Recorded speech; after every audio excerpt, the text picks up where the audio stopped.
እናንተ ያመናችሁ ሰዎች ወይ ለጁማዓ ጥሪ በተደረገላችሁ ጊዜ ፈጥናችሁ ወደ መስጊድ ኑ አለ አላህ። ወደ መስጊድ ፈጥናችሁ ሩጡ አይደለም። ቀልባችሁ ለዒባዳ ተነሳስቶ ነሻጣችሁ ጨምሮ አቁሙ። የጁማዓ ጥሪ አዛን ከመጣ በኋላ በተለይ ደግሞ ወቅቱ ገብቶ ሁለተኛው አዛን ማለት ከተባለ በኋላ ንግድ መሸጥ መለወጥ አቁሙ። ኢዛ ኑዲየ ሊሰላት ሚን የውሚል ጁሙዓ ፈስዐው ኢላ ዚክሪላህ ወዘሩል በይዕ። ንግድ መሸጥ መለወጥ ክልክል ነው በዛ ሰዓት። ስንቶቻችን ተዘናጋን? ቆይ እንደርሳለን። አላህ ተው አለ። ዛሊኩም ኸይሩን ለኩም፣ ይያችሁ ለእናንተ ይሻላል። ኢን ኩንቱም ተዕለሙን፣ የምታውቁ እንደሆነ አለ። ፈኢዛ ቁድየት ሰላቱ አለ የሚያጅበው ሰላት ከተጠናቀቀ በኋላ ፈንተሽሩ ፊል አርድ፣ ወደ ምድር ተበተኑ።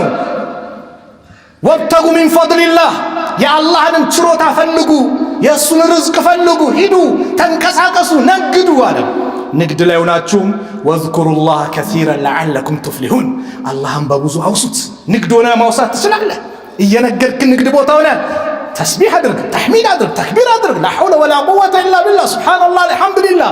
በነቢዩ ላይ ሰላዋት ማውረድ ማን ከለከለ? አላህን ማውሳት። ጁምዓ ከተጠናቀቀ በኋላ ይሄ ነው። እኛ ጋር ያለው ልዩ ምንድን ነው? ጁምዓን ዘግይተን እንመጣለን። ከጁምዓ በኋላ ደግሞ ክልክል አይደለም ግን እንቀመጣለን። ምን እንላለን? የሚወደደው የተሻለው ጁምዓን በጊዜ መጥቶ ከጁምዓ በኋላ እንቅስቃሴ ማድረግ የተወደደችዋ ቀን ላይ ጭምር አላህ ፈንተሽሩ ፊል አርዲ ወብተጉ ሚን ፈድሊላህ። ስለዚህ ጁምዓን ከመቶ ማቆም ወላሂ ከባድ ነው።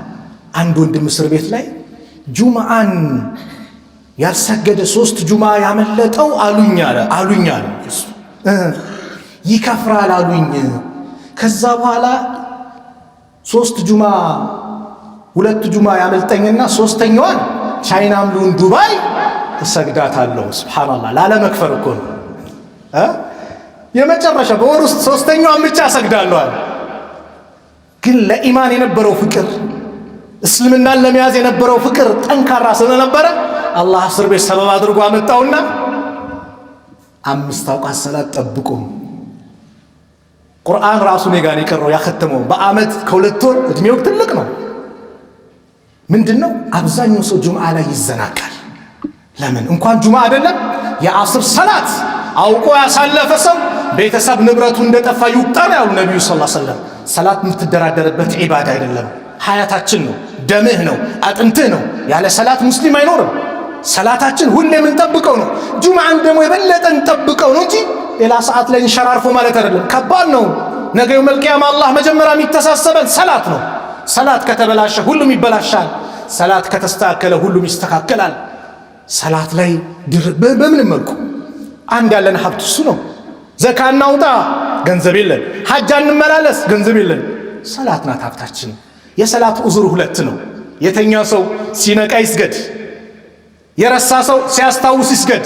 ከዛ ውጭ ቆሞ መስገድ አቃተው ቁጭ ብሎ ይስገድ፣ ቁጭ ብሎ አቃተው በጋደም ባለበት 2ኛ ረካ ነኝ 3ኛ ረካ ነኝ እያለ እየቀራ ዚክሩን እያለ ይስገድ ከተባለ ጂሃድ እንኳን ቢመጣ ሰላተል ኸውፍ ተብሎ እንዲሰግዱ ከታዘዝን ቢላህ አለይኩም በሰላም የተቀመጠ አላህ ሙሉ ጤና የሰጠው እንዴት ነው ሀያ አለ ሰላህ ሀያ አለ ፈላህ ሙአዚኑ ና ጥሪ ያደረገ ወደ መድህን ወደ ሰላት ና ሲል አንሰማም ብለን ዲኤስቲቪ ይሻለኛል ኳሱ ይሻለኛል ብለን ስንቶቻችን ሩጥን? ሰላት አንድ ያለን ሀብታችን እቺ ናት። ሰላት የሌለው ሰው ከባድ ነው። ታሪኩ ሰላት ሚል ኪታብ ሳነብ ጀናዛ የሚያጥብ ሰው ነው። ሳጥብ አለ ከእምብርቱ እስከ ፊቱ ያለው ባንዴ ጠቆረብኝ አለ። ደነገጥኩኝ። ይሄማ ታሪክ ይኖረዋል ብዬ እስቲ ቤተሰቡን ላናገር አልኩኝ። የዚህ ጀናዛ ቤተሰብ ማን ነው? እኛ ነን አሉ። ማን ነው ንገሩኝ ሰውየው። ይህ ሰውማ አንድ ቀንም ለአላህ ሱጁድ ያላደረገ ሰው ነው። ሱብሃንአላህ።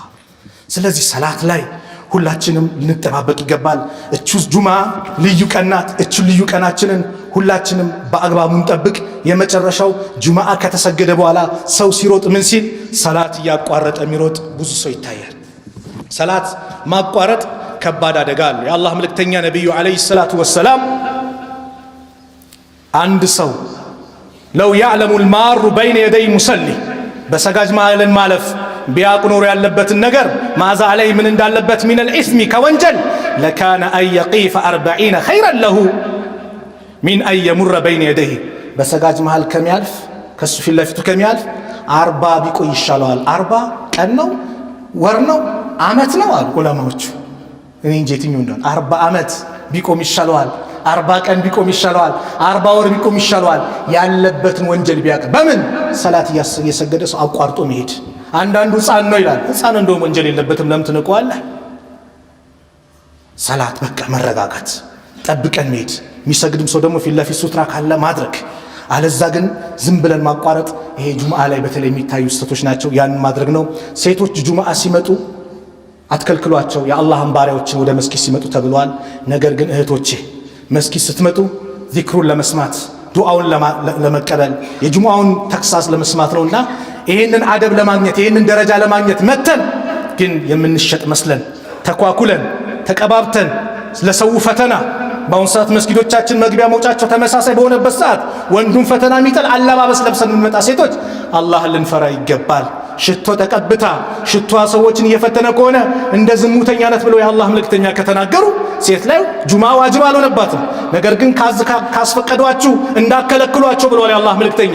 ስንመጣ ግን አደብ ልንይዝ ይገባል። ሴቶች ሂጃባችን እንልበስ፣ መከበሪያችን ነው፣ ውበትሽ ነውና ሂጃብሽን ያማረ ሂጃብ ለብሰሽ ነው እህቴ መስጊድ መምጣት ያለብሽ። ልዩ ቀናት ዱዓ አድርገሽ አላህ እንዲቀበልሽ ሐጃሽን አላህ እንዲያወጣልሽ መጀመሪያ አላህን ትእዛዝ ማክበር ነውና በአለባበሳችን ላይ ሴቶች በተለይ አደራ አለባበስ። አባቶችን ምከሩ፣ ወንድሞችን ምከሩ፣ ባሎችን ምከሩ። እኛው የገዘን እንኪልበሽ ብለን ምንሰጥ ከሆነ እንጠየቅበታለን።